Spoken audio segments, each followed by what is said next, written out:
Okay, I'm John Weeks. I'm a historian of the Population Association of America and chair of the History Committee, and with me today are two members of the committee, Dennis Hodgson and Karen Hardy. And we are interviewing Douglas Massey, who is the Henry G. Bryant Professor of Sociology and Public Affairs at Princeton University. And most importantly, from our perspective today, past president of the Population Association of America in 1996. 19 years ago. Last century. Well, last century, and when you were still a baby.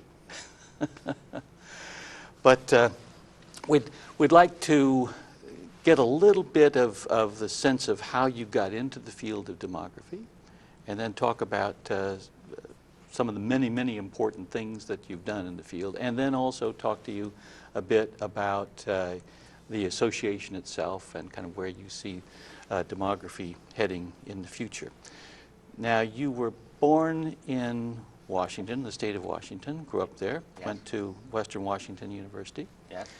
And I found on the occasion of your being elected president of the American Sociological Association, a piece online by Ed Stephan, who's talking about your undergraduate days. Yep. And he talks about how you came into his office. So you pick up the story when you came into his office about demography. Well, when I was an undergraduate, I wanted to do something in social science, and I actually started out in psychology and took a whole bunch of psychology courses. But the lab was too far removed from the real world for me. So then I swung 180 degrees and went and started taking anthropology courses. Mm-hmm. And that was very real world, but it was not very cumulative in terms of knowledge, because everything was relative. Cultural was it was a heyday of cultural relativism or behaviorism. And so I got dissatisfied with anthropology. And then I discovered demography, which kind of put it together for me, because it was it had a set of methods, it had theories, it accumulated knowledge, but it was very real world: birth, death, migration, marriage, things that happened to people.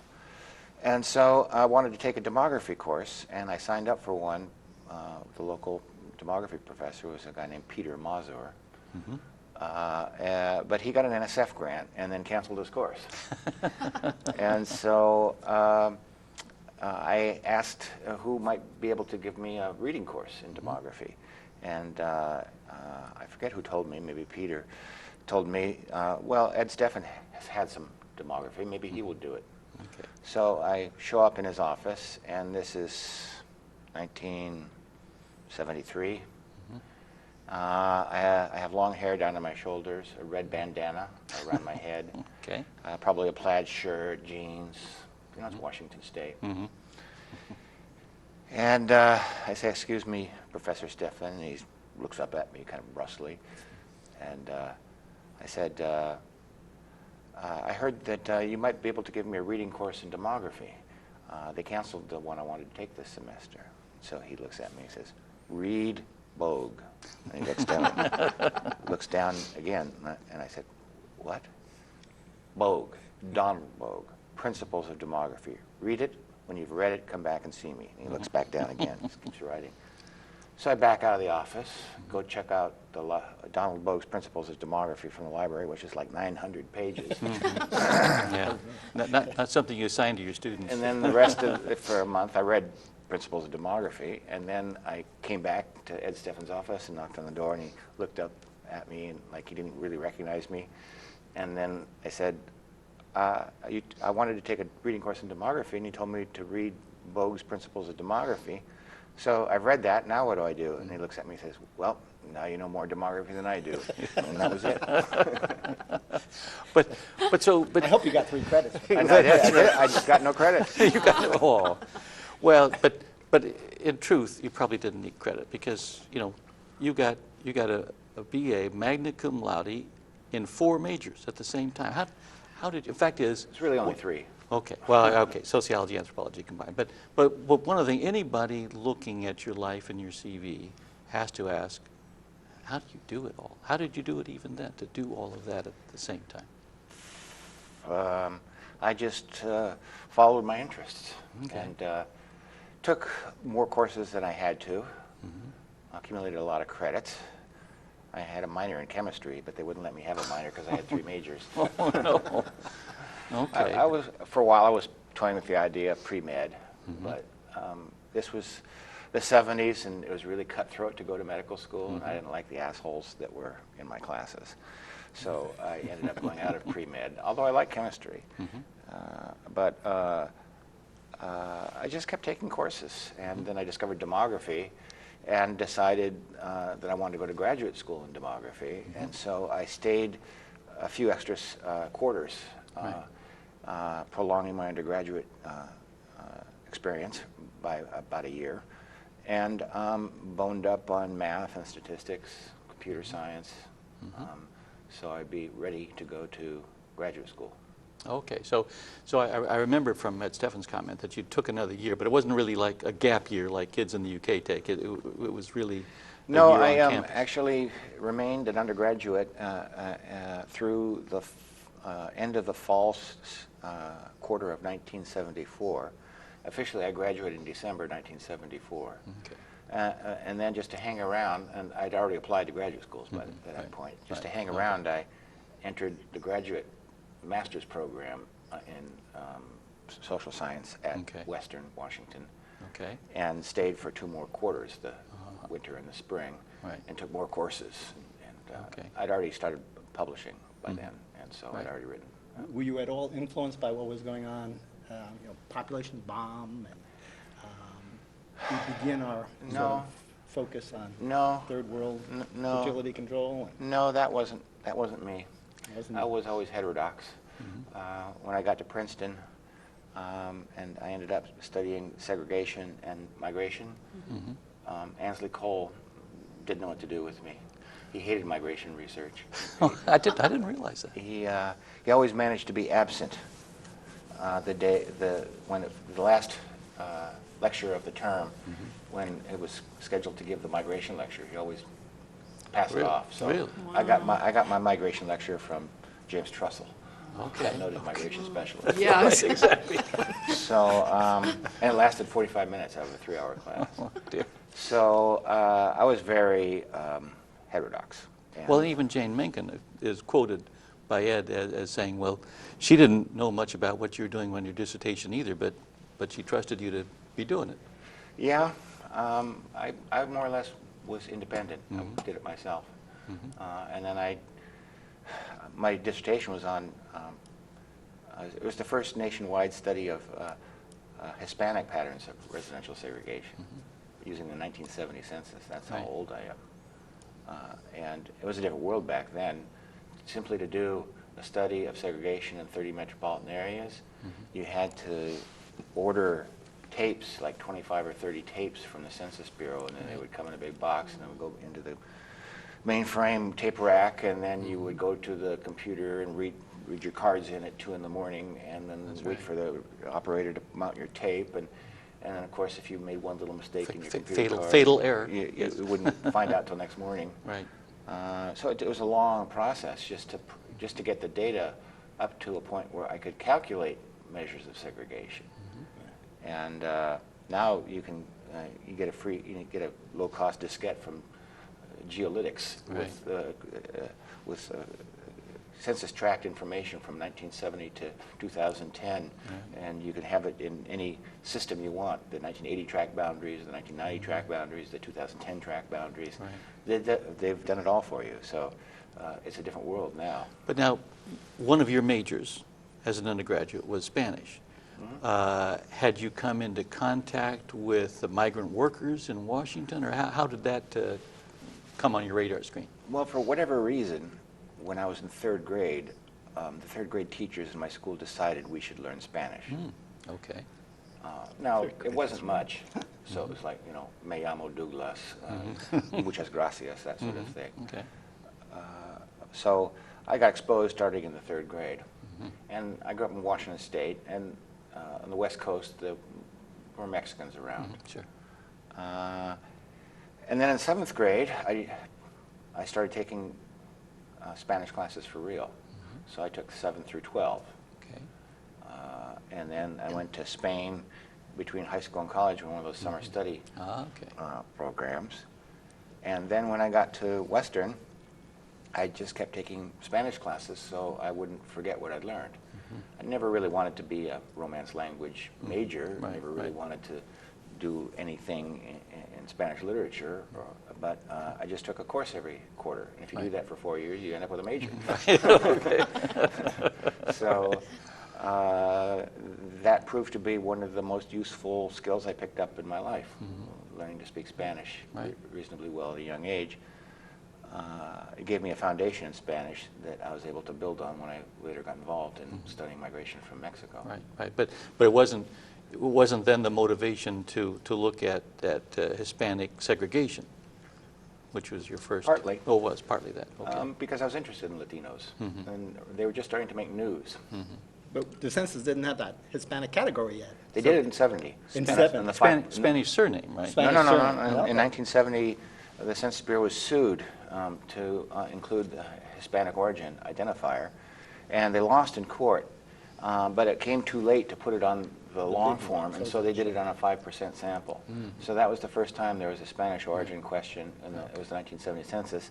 But it was too small to really do good census tract data, so I did use other measures, the Spanish surname in the Southwest, Puerto Rican birth or origin in the Northeast, Cuban birth or origin in Miami. In 1970, Latinos were only 4.7% of the U.S. population, and they were isolated in these 3 regions, basically. And so most of my work, most of the cities I studied were, aside from New York and Miami, were in the Southwest, Mexican. Right, exactly. And so now how did you, was that then a natural transition to looking at migration from Mexico? Because that's what you were initially especially famous for. No, I was actually famous for segregation first. Okay, all right.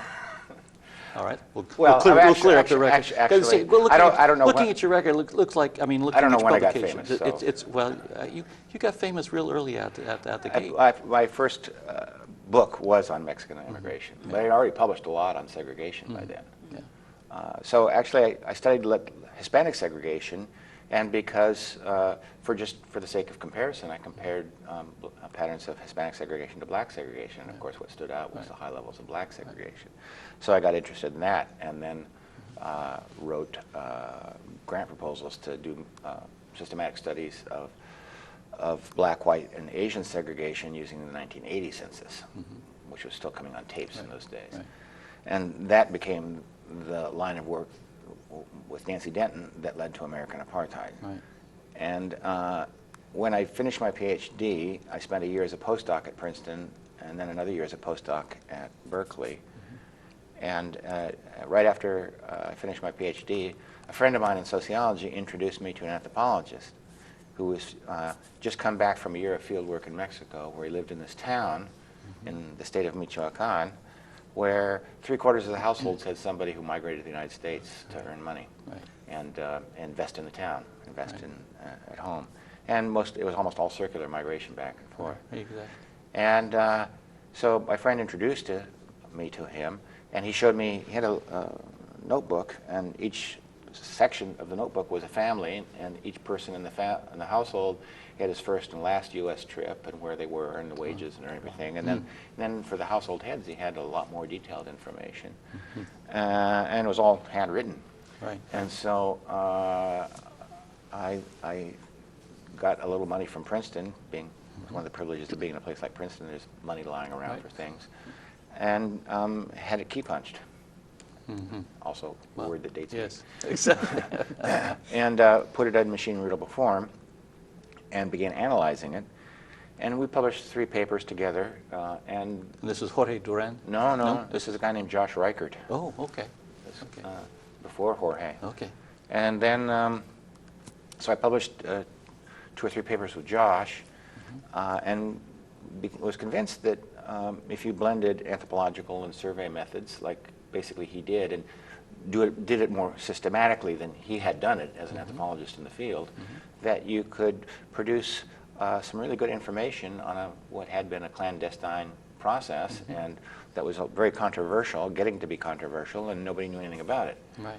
And so after we published a few papers, I put together another NIH grant proposal to replicate what he had done in his PhD field work on a larger scale, and do ethnographic surveys in 4 communities in Mexico. And that ultimately became the Mexican Migration Project. Right, which is still going on, right? Still going on, just got funded for 5 more years. Yeah. And Jorge and I have written this one so that over the next 5 years we fade out. Okay. And a new team of PIs fade in. Okay. David Lindstrom Okay. at Brown University, who's a former student of mine and Okay. a former manager of the Mexican Migration Project. Okay. Okay. And his student, Silvia Yurguli, she got her PhD at Brown, and she's director of the demographic program at the Colegio de Mexico. Right, So Jorge and I will fade from the scene, Okay. and they'll take over. Intergenerational project. Yeah. Right, It's right. been funded continuously since 1987, Yeah. and it started. The first wave of the field work was 1982. Yeah. So that's how I got into Mexican migration, and I originally wrote the grant proposal thinking Josh Reichert would be the fieldwork guy, because I had a background in Spanish, but I'd never spent any time in Mexico. Okay. I think I'd been to like Ensenada once or something like that. And so this was 1980. Reagan was elected and started putting the screws to social science research, and David Stockman was in OMB, cutting back on things.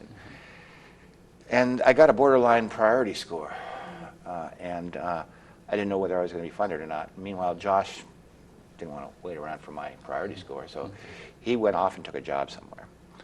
And on the last day of the fiscal year, I think it was 1980-81 fiscal year, so that would have been, I think, like September 30th of 1981. Jeff Evans calls me on the phone and said, "We have enough money to fund your project." And that became that became the first round of surveys for the Mexican Migration Project. But there I was with a grant, $200,000, I think, in those days, which was a lot of money, to do ethnographic surveys of 4 communities. And I had no field worker, and I'd never been to Mexico, really. So Josh did call around and ask who might be up for working with me, and he connected me with an anthropologist named Guillermo de la Peña, who has just set up a new master's anthropology degree at the Colegio de Michoacán. And so I called him and talked to him, and he said, "Well, I don't want to do this, but I have students that would be probably really interested in working with you."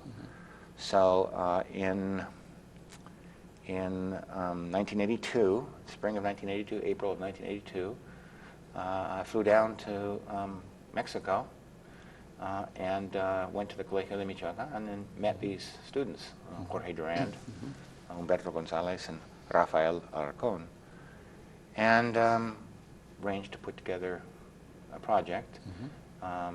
Actually, it was when the PA meetings were in San Diego, because I flew to Mexico. That was 82, yes. And then I flew back to San Diego for the PA meetings, and then flew back to, I was at Penn then, so I flew back to Philadelphia. And this is the first time since then that the meetings have been in San Diego. Yeah, right. The circle's completed. Exactly. All right, so that was the beginning. So somewhat circuitous route in many respects to get to that point. Yeah, in my experience, success comes when preparation meets chance opportunities. And so I have a background in anthropology and Spanish and demography and sociology, and I meet an anthropologist who just spent a time in Mexico studying migration, and I was interested in migration. And so I jumped in. And my Spanish was pretty bad at that point. You know, it was classroom Spanish mostly. But it gave me the foundation I needed, and I've been working in Mexico 30 years now, so I speak Spanish pretty well. And I don't even feel like a foreigner in Mexico at this point. I feel like a local. Good. And we changed our immigration laws. Well, they did all that. I'm on sabbatical next year, and I want to write 2 books. One's going to be the 25th anniversary update of American apartheid. Okay. And another one is on the political economy of illegal migration. Uh-huh. For the past 20, 30 years, watching what happens in Mexican migration and U.S. immigration policy, it's been like watching a train wreck in slow motion. Because I could see it's a disaster from the start, Yeah, right. and I kept trying to tell people this is going to backfire. Exactly. You militarize the border, you're going to stop a circular flow that's Right. been going on for Exactly. decades, and they're all going to settle here, and you're going to increase the rate of undocumented population growth. Well, that's right. And the rest of us have been quoting you on that for a long time, because you're right, obviously. Yeah, well, I proved to be right, and the first inkling that this was happening officially was when the 2000 census came out, and Hispanics had already passed blacks as the largest minority, way before the projections had indicated. And that's because the Census Bureau was just assuming the same thing was going on, and the inflow hadn't changed, Yeah. but what changed was the outflow. Right. And so they were totally blindsided by that. And I've testified before Congress many times in trying to tell them, look, if you want fewer brown people in this country, less is more when it comes to border enforcement. Right. Because they want to circulate. They don't want to live here. They mostly want to go home. Some will settle, Yeah, sure. obviously. But if you harden that border, you're going to cut off the circular flow, and you're going to end up with a larger population. Yeah. But they didn't listen to me. Yeah. Well, they should have, shouldn't they? Well, no, that is funny, because, I mean, honestly, and I say this not to flatter you, I say this as a fact, as a person who's written a variety of things and fields related to yours and more generally. You can't talk about migration. Nobody can talk about migration without quoting a lot of what you've done. Nor can you talk about segregation without quoting a lot of what you've done. Yeah. Well, but that's just True. That's just the case. Well, of course, that's why American apartheid is, I think, considered to be a bit of a classic in its Sure. genre. Right. And it changed the terms of the debate about black poverty in the underclass. Right. I wrote it with Nancy after we'd done all the empirical work, basically 6 or 7 years of research on census data to show and study patterns of black segregation. We wrote it in the early 1990s because the underclass debate was raging at the time, and it was between people like Charles Murray, who said it's our overly generous welfare system that's trapped all these people in poverty, and Bill Wilson, on the other hand, who's saying it's the structural transformation of the urban economy. I didn't agree with Charles Murray at all, and I think that he's full of hot air still. I agreed with Bill Wilson that structural transformation of the economy was an important thing, but nobody was paying any attention to the fact that African Americans were uniquely segregated in the United States and had been for decades, and that segregation itself contributed to what was happening to African Americans. Right. And so we wrote American Apartheid to make that case, Right. and I think it was successful. Well, yeah, I think it was. And last night, I went back and reread your PAA presidential address, The Age of Extremes. 19 years ago, I mean, you were prescient about the things that were happening, because, I mean, what you were talking about in terms of the concentration of poverty and the increase in crime and violence basically spoke to what's happening in Baltimore, it seemed to me. Yeah, Baltimore, Ferguson. Yeah, right. Yeah. Exactly. Because of segregation and the concentrated poverty and deprivation that results from it, many American cities are tinderboxes just waiting for a spark to Right. set off the conflagration. Yeah. And it could be anything that sets it off. It could be the Bulls winning a championship basketball game, or it could be another shooting death of a young black male. You don't know what's going to set it off, No. but the conditions, the frustration, the anger, the lack of hope are as bad in America's ghettos now as it was in the 1960s. Right, but you also, the point of your paper was to not just talk about that, but to talk about the concentration of affluence and the separation now Yeah. that we've got between the affluent and the... Yeah, this was And the a long poverty time stricken. before people started talking about the 1%. Precisely, well before Thomas Piketty and even the Republicans getting on board with the idea that inequality is a bad thing. Yeah, I remember going to an an Aspen Institute conference, and what's her name? Abigail Thernstrom was there, Abby Thernstrom. And this would have been the 80s. And she was arguing that there was no rise in income inequality. Okay. that if you took into account the welfare and transfers, that the income inequality went away. But even then, I could see that that was just make-believe. Yeah, right, exactly. You said that you've testified before Congress and tried to get your message out, but weren't listened to. With all of your experience, can you think of better ways for research to be actually used in policy making? That's a tough one. Especially now, I think the U.S. is probably in the most anti-science, anti-intellectual, anti-fact era in all of its history. And logic, facts, information are held in low regard inside the Beltway. Yeah. And people are very cynical. So I go to the Hill and testify, and then the members of Congress posture and either make up stuff or completely ignore what I've said. And then after the public performance, I'll talk to staff members, and they'll say, well, we know you're right, but we can't deal with the politics. The politics are such that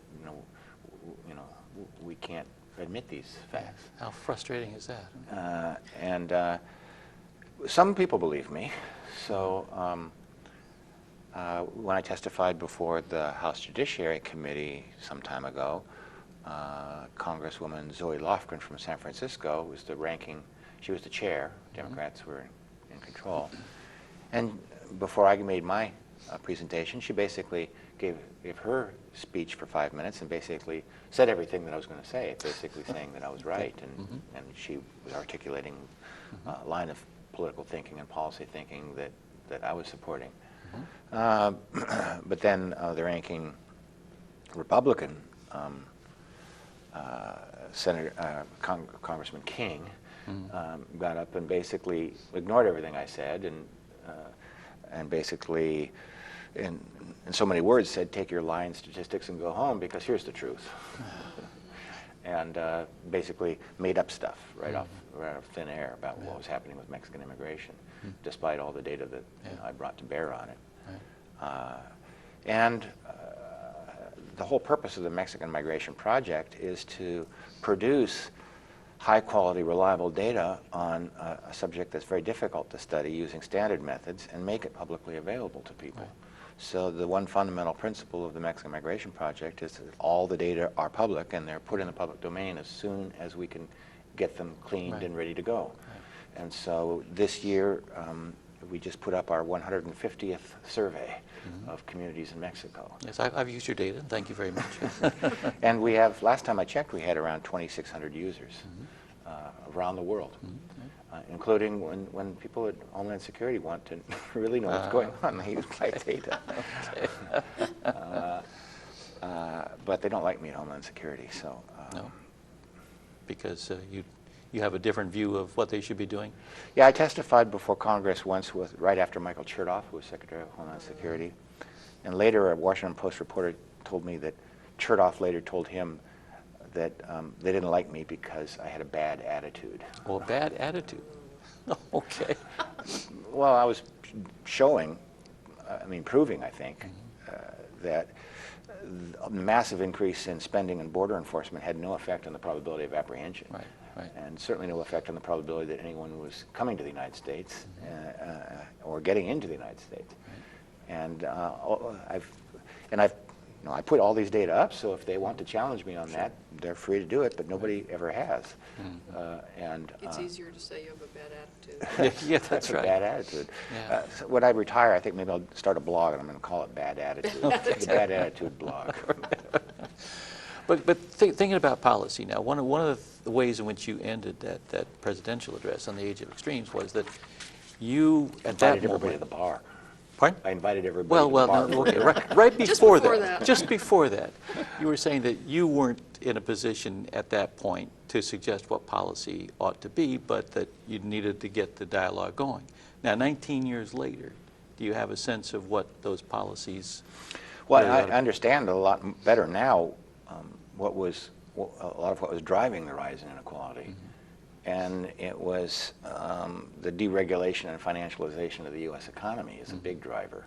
And that's what separates us from many other countries. You know, Canada's a lot like the United States, but they never decontrolled their banks like we did, and they never set up this speculative casino economy. So when everything blew up in 2008, Canada, nothing happened. So much of what's happened is that Wall Street has become so powerful, and it's a bipartisan use of power. Right. And Chuck Schumer is in the pocket of Wall Street, senator from New York, and they've basically figured out ever more sophisticated techniques to extract wealth out of the real economy and put it in the pockets of a small number of people in and around New York City. And they did this in the home savings and loan crisis, they did it in the dot-com boom, and they really did it in the mortgage meltdown in 2008.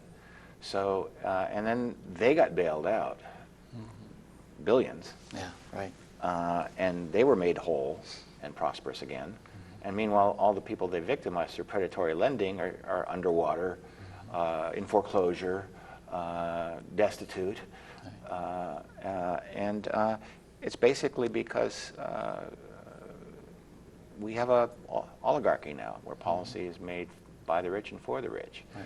And they've stacked the deck against everyone else. And they've manufactured a political economy where they can't lose. So they screw up, they make really bad bets, they drive the economy into the ground, and they get bailed out. Yeah. So, and they're still rich. Yeah. And you know, Obama, who I supported and thought was going to be a progressive president, basically turned his treasury over to Goldman Sachs. Right. And the whole AIG bailout was really a bailout of Goldman Sachs, because AIG was the insurer that insured through credit default swaps all those bad bets that Goldman Sachs had made. So if AIG went under, Goldman Sachs would go under. So they bailed out AIG so AIG could pay off the credit default swaps for Goldman Sachs, and Goldman Sachs could survive the crisis. Right. And who was in charge? You know, it was people from Goldman Sachs. Right. Yeah. That's going to be the second book. No, that's not my book. I get You're that. slowing down, Doug. I get that from people like Matt Taibbi, Okay. and Paul Krugman, and, Right. and Gretchen Mortensen. I read. No, I got several other books to write too. Those are just the two that I'll probably. But now try to get you to say you next. got a sabbatical coming up, and you have in mind to write 2 books. I mean, Done that before. obviously you've done that before, but I don't know of anybody else except you that has that kind of productivity, and I still don't understand how. Do you have more hours in the day than the rest of us? No, I don't, and I don't work all the time either. You don't. No. Okay. I like to have a good time. Okay. I have a lot of help. What do you do for a good I time? have a lot of help. Yeah. Well, okay. A lot of help. All right. So if you look at my CV, 90% of the things are co-authored. Yeah. And so I rely a lot on students and postdocs Right. to collaborate with me to help me get these things done. Sure. So Nancy Denton was a postdoc. And Jorge Durand is a colleague, didn't work for me. He started out working for me, but we were co-directors of the whole project at this point.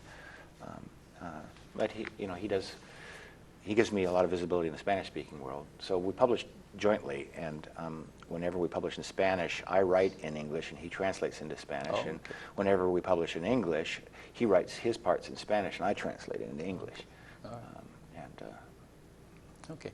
Can we talk just for a minute about the trajectory of your career? Because you, after Princeton and your postdoc at Berkeley, you went to Penn, then Chicago, back to Penn, and back to Princeton.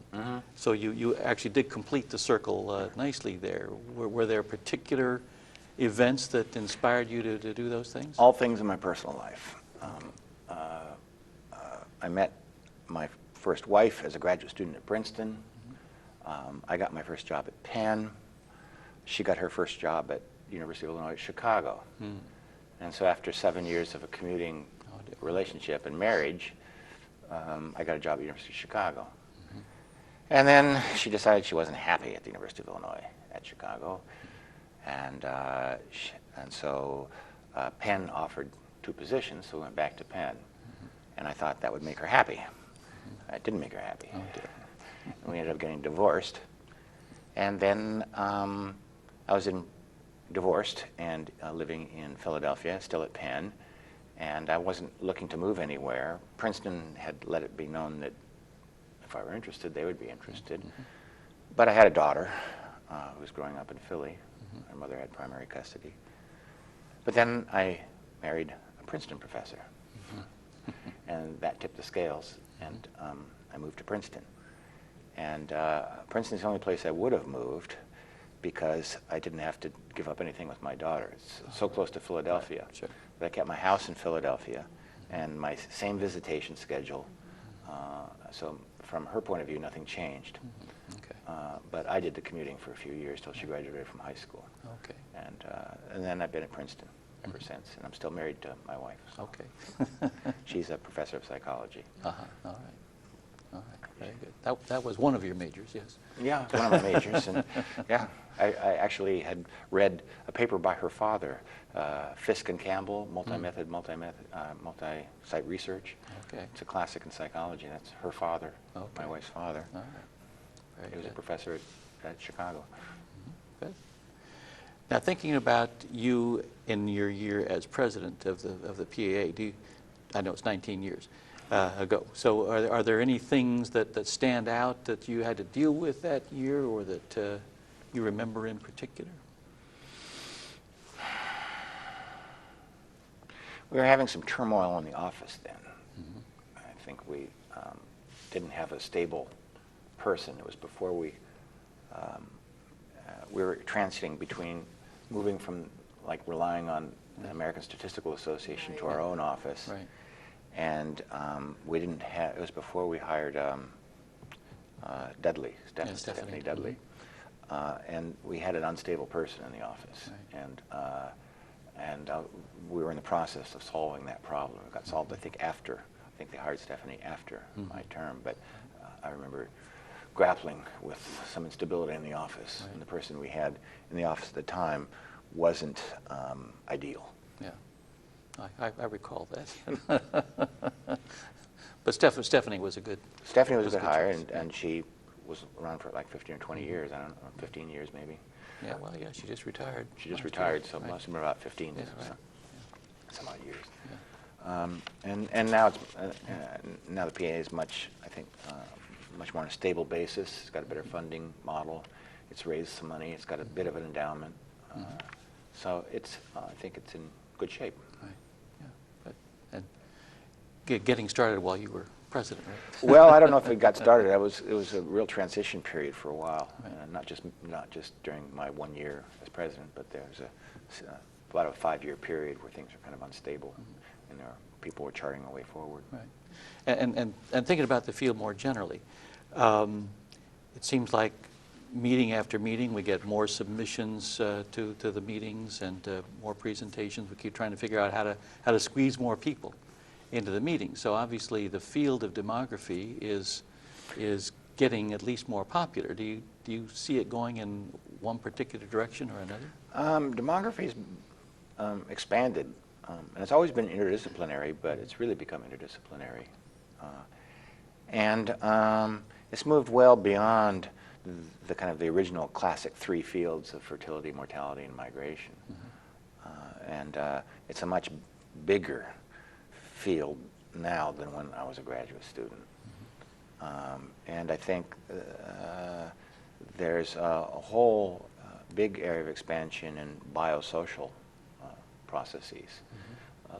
And I think demographers are uniquely well positioned to be at the forefront of that because we are interdisciplinary. Right. So it's becoming increasingly obvious that there are these big interactions between human biology and the social structure in which human beings inevitably live. Right. And so everything from epigenetics, gene-environment interactions, to methylation processes, to allostatic load, to cognitive effects. All these things are on the table now, and demographers are taking the lead in producing the data and doing the interdisciplinary work that needs to be done. So AdHealth was an early pioneer in this, and is continuing to add genetic information and biomarkers to the Adolescent Health Survey. And the kids are no longer adolescents at this point. They're moving into middle age, adulthood. But it's a very valuable data set. And Sarah McClanahan, with the Fragile Families data set, is adding a lot of biomarkers, and including looking at telomeres, which are the ends of chromosomes, and with stress and aging, they wear down. And she's already published a couple of papers showing that exposure to very disadvantaged circumstances reduces the length of telomeres in young black men, black boys raised in poverty. So I think that's the sort of thing that's really going to be have major payoffs in the future, and demography is right there in the middle of it. And you actually referenced some of those kinds of things in that Age of Extremes paper. You were talking about the brain chemistry changes among young people growing up in a violent, crime-prone neighborhood. And I actually did more of that in my presidential address for the American Sociological Association. Okay. And then have subsequently written some more papers, and included a lot of that stuff in the book that I wrote called Strangers in a Strange Land, about humans in an urbanizing world. Right. Actually built around my 2 presidential addresses, both worked into chapters in that. Yeah. I meant to go back and look at your ASA address, but I ran out of time. Yeah, well. But it was about emotions, right? It was about emotions and about the importance of emotion, and also neuroscience, trying to bring insights from neuroscience into the awareness of sociologists. Right. And so you think this brain initiative at NIH is something that demographers need to be involved in, or will be involved in? Or that seems to be more at the biochemical level than the kind of neural structural level. Okay. See how it develops. So far, it's been fairly micro. Right. So I'm not sure. Yeah. All right. I'm more interested in like fMRI data. Right. And brain structure. And stuff like that. Okay. But inevitably, those things have micro reference at the level of neurons and brain chemistry. Right. So, yeah. Yeah. And but that of course is obviously the micro level stuff. But your goal is to connect the micro to the societal level activity. Well, the brain we know is incredibly plastic and can go in a whole variety of different pathways depending on the experiences it receives. And what determines the experience that any brain receives is a position in a social structure. You're in a family, you're in a neighborhood, you're in a school, you're in a society. And the experiences that are socially structured determine basically who you become in a very real way. Right. And there's a lot of evidence accumulating now that sustained exposure to disadvantage in neighborhoods has these powerful effects on allostatic load, you overstimulation of your stress response, on cognitive development, on telomere length, all these sorts of things. And that the work of Pat Sharkey in particular suggests that, particularly among African Americans, segregation and neighborhood conditions have become the nexus through which inequality and disadvantage is perpetuated across the generations, and is largely responsible for the stall in progress, black progress, since the civil rights movement. So getting into the subcultural kind of arguments? It's all kinds of things. It's cultural. There are cultural elements, but there are also physiological elements, and there are just plain opportunity elements. So it's all wound up in a neighborhood package. Yeah. So getting back to the issue of what could we do? Let's suppose you actually had a receptive congressional committee that you could talk to. What would you say to them about how to move the country forward out of this morass? I think that we need more financial regulation. We basically created a giant casino for rich people to play in, and created a simultaneous moral hazard because they get bailed out when they screw up. Okay. So that's an important feature. You need to do more income redistribution, Piketty. We're really in a crisis of overproduction where there's not enough demand from the middle class. All the money's concentrated at the top, and what do you buy with your second $1 billion? You get a yacht, it doesn't produce much in the way of employment and economic growth. So that money has to be redistributed into the middle class so that the middle class will buy things and energize the economy. It amazes me that rich people don't even understand their economic interests. Right. They're just so ideological driven, and the work my wife does suggests they're just completely out of touch.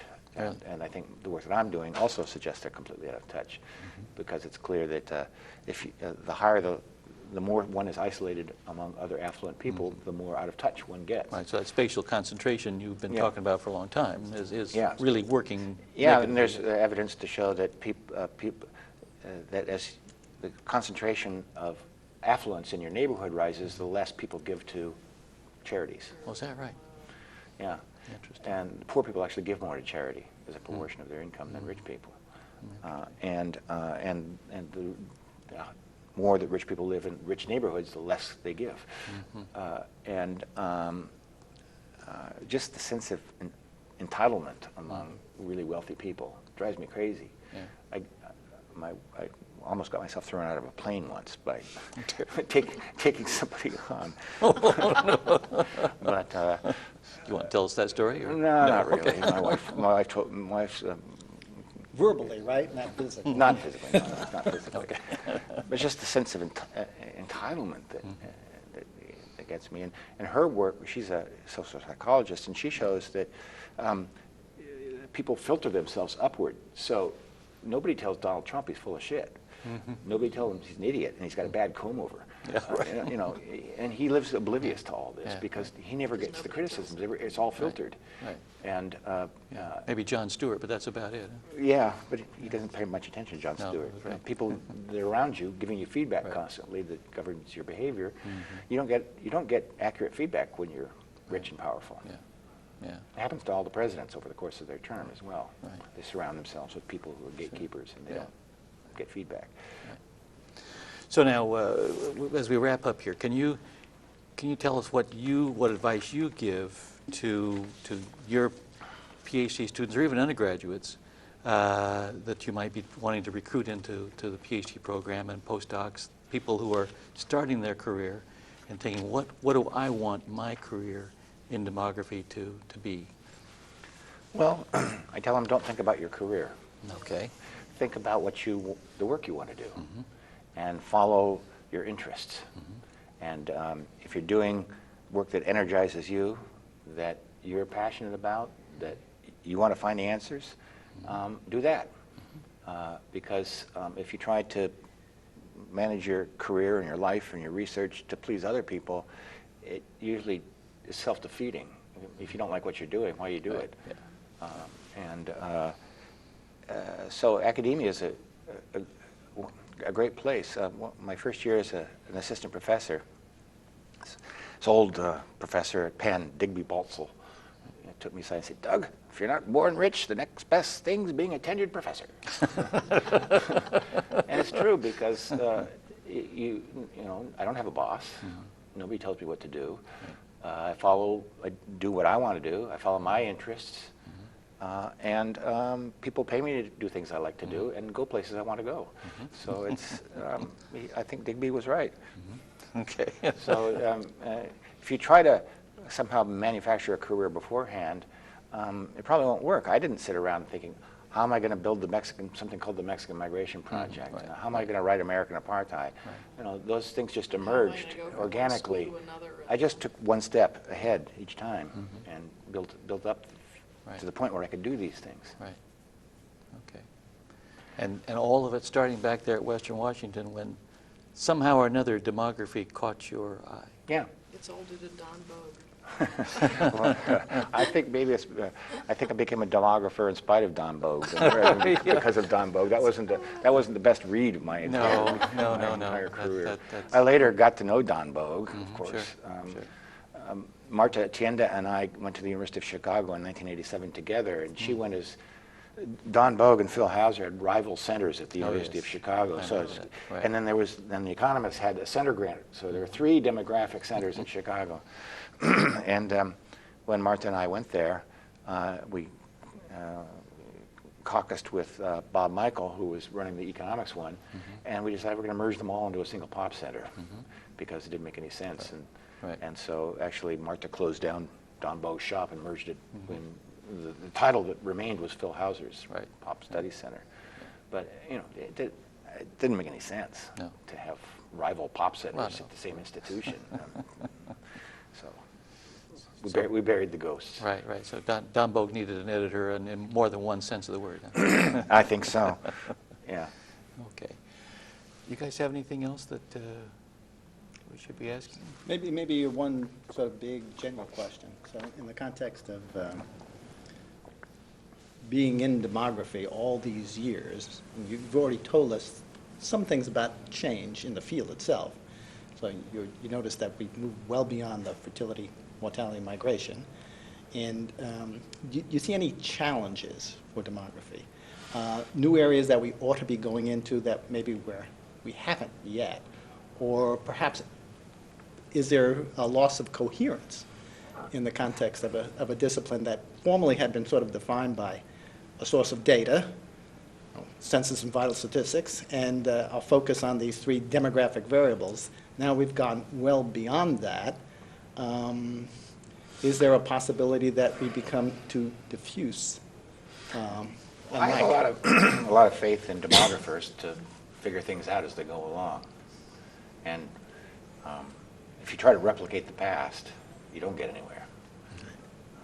And I think as the field broadens and expands, demographers will reconceptualize it and develop new ways of organizing knowledge and thinking about things. So I think in substantive terms and research terms, in terms of the people in demography, I have a lot of faith.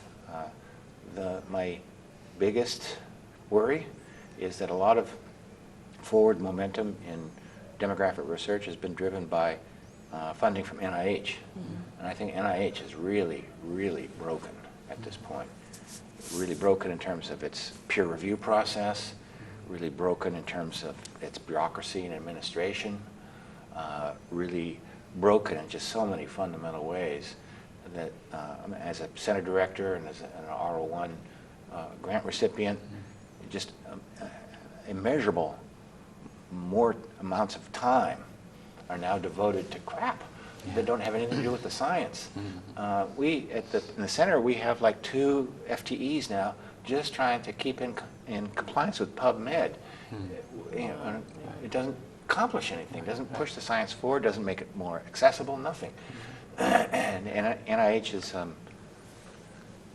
computer interfaces are so bad.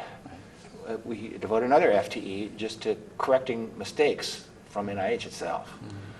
And the human subjects burdens are just becoming immense. And they're empowering bureaucrats in universities to look over your shoulder and micromanage your research projects. So I've been getting emails asking me, why are you doing this? Why are you doing that? Like, I'm the PI, you know, it's between me and the grantors. But it's just, that's the sort of thing that makes you want to retire. Not the research, but the bureaucracy of the funding agencies and the bureaucracy of universities is just getting horrible. If you look at the size of the universities, the faculties haven't changed.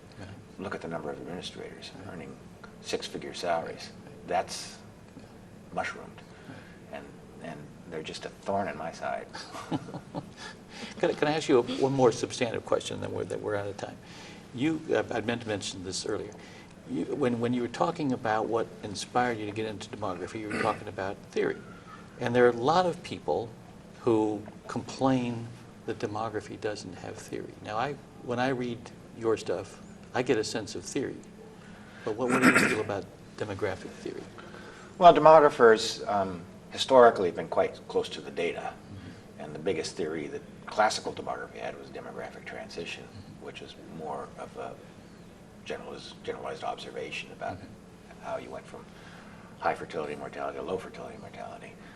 But demographic research now is infused by the theories from all the various disciplines that come into demography. And demography mixes them together to create kind of demographic theory. So in my work in international migration, I'm constantly blending and contributing to theoretical understanding of international population movements, drawing upon models from economics, from sociology, geography, even cognitive science now, thinking about how people make decisions and think. So I think that's where the theory comes from. Good. Is there anything that you want to have down on the record that we forgot to ask? No. It's a good life in demography. I've had a good time. Enjoyed the pop meetings all these years, and happy to have made a contribution. Well, I think we've all benefited from your contribution, so we appreciate that very much. Great. All right. Thank you very much for being with us. No problem. Taking time this morning, because we know you're awfully busy. Even if you do have twice as many hours in the day as the rest of us. I don't. You could have written a book. At least an article. At least an article. Okay, appreciate it. Thanks.